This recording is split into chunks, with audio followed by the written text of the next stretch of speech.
vehicle and there's a parking ticket on it. It's parking tickets are a contract. You do not have a contract with your council. They put a ticket on there. There's no contract, so you don't have to pay that ticket. So what are your steps? You send the ticket back to them. No contract. And you tell them no contract. They have to produce a contract where you sign to say that if you park somewhere that you're not supposed to, you will have to pay the ticket. I remember someone showing me a ticket not so long ago, and the ticket had a CEO, it says CEO on the ticket, and a signature. CEO? Yes. Chief Executive Officer? Yes. So I sent the ticket back to the CEO, and I asked him when was he there at 8 o'clock at night putting tickets on the cars. It just goes to show that people do not look at their tickets either, because they don't know. And it's very sad, because a parking ticket, why should you have to pay for parking when you own the roads? We owned it. We own everything. So you've sent your parking ticket back with no contract on it. What are the next steps that they're likely to take? They would write to you and said you have to pay. If you pay within a certain time, it's only half. You have to pay half of the fine. What's your response? My response is I don't have to pay any, because I don't have a contract with you. So again, you ask them, show me the contract. Yeah. I send them a letter, and I ask them, I said, okay, the person that you addressed in this letter is spiritually dead and have no soul, which is your strong man. The strong man. Yes. And I said that I had not given you permission to use it to make money, and there's a fine behind this of £250,000 every time you use it. They refused to answer, so I sent them, the following letter was a default letter. I says, you're now in default for not responding, because that's what they're going to do to you. So you played law against them? Yes. Good. Yes. So when I sent them that, 5 days later, I received a letter stating that the account is closed and I do not owe. Very good. Thank you for that. Well, that's rather straightforward. Let's discuss mortgages, because this is the bane of most people's existence, is needing to secure their home. Everyone has the right to a home in this world. And mortgages, I mean, what's the etymology of mortgage in the first instance? Death grip, isn't it? Yes, it is. It is. Mortgage means death grip in French. Well, the mortgage is what they do is just a front. Because the minute you miss a payment, when you get a mortgage from the bank, they're after you. The first time you miss a payment, it goes straight into the insurance company that the mortgage company have. And they want you to miss a payment. And they want you to miss a payment because they don't lend you money. But let's go back.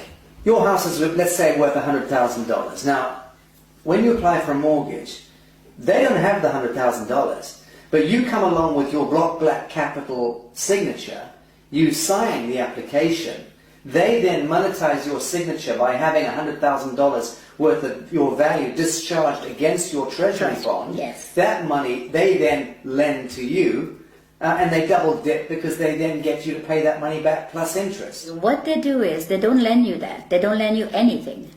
You fill up your papers and you sign. The signature is what they want. Then they tell you, okay, you have to be a good boy and you have to be a good credit and you can borrow from me. So they lend you a piece of paper that you sign with very fine writing in the back. That's where the legalese comes in, because that's what they do. Then you sign it, signature. They take that and they tell you, okay, the funds will be ready in 2 to 3 days to come back. The following day, with the signature, they go into your trust fund and they get paid the $100,000. They never disclose to you that, okay, we got paid, so the house is now yours. No. They come back when you go, and the third day, they've already got their money. They say to you, okay, this is the agreement, you pay so much every month, the interest rate, all that you've already signed for. So now they put the $100,000 on the computer screen for you, so you can finish your house closing. Now that $100,000 is just numbers. It is not money, because they all own the banks. So there's no money pass, no cash, just paper.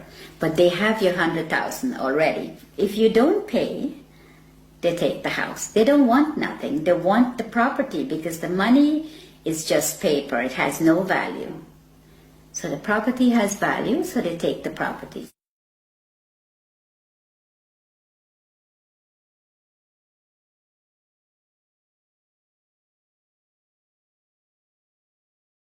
So let's talk about allodium title. What is allodium title? Why is it so important? Okay, allodium title is important because you do not own the land. They tell you it's freehold, but it's not freehold. The land is owned by the Crown.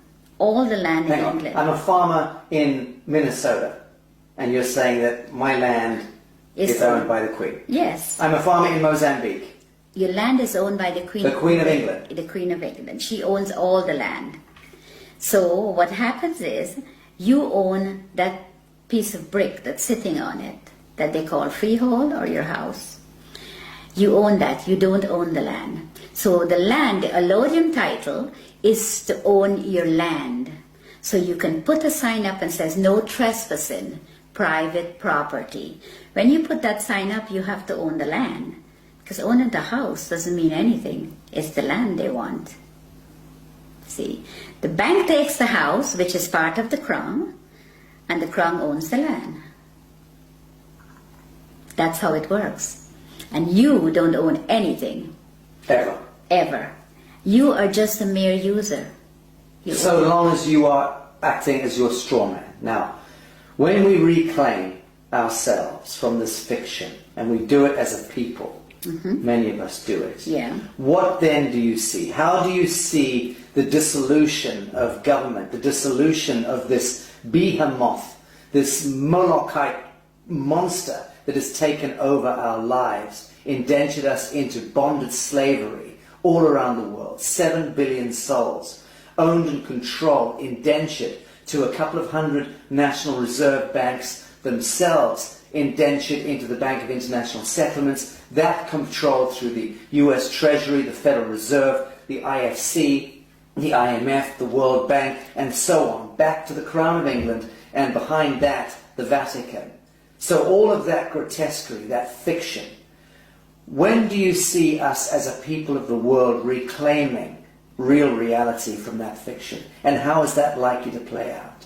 I think if people get to know and they come together, it doesn't take hundreds of millions. 1 million sovereigns get together can make a hell of a lot of difference, because the word spreads from one to the other. And once people get to know that this is what is being done to them, it's going to be like wildfire. Once people get to know the law, what they're under, and what they're doing to them, and how they're making... You see, they make things to distract you, like the news and all this fake, all this stuff, television, and this is what they do. So once people can get together, if 100 people go to the bank and all keep taking out £100, before the end of the day, the bank will close. It's very simple if people get to understand what's going on. And it will be good for them to know, because we need to stop this. We need to stop what they're doing to people, hurting people for no reason, put people in poverty. And by they, we're talking about the parent corporation. The parent corporation, The yes. banks and governments and justice systems all working to penalize and harvest humanity. Yeah, they're in bed together, everybody. They said, if they send you to the Citizens Advice Bureau, don't even bother to go, because they're working too with them. Everybody they have in their pocket. And it's very sad, because people will do things to other people for very little money. Are you hopeful for humanity? I am, very much so. Bibi Bacchus, thank you. I think I love you. I do love you.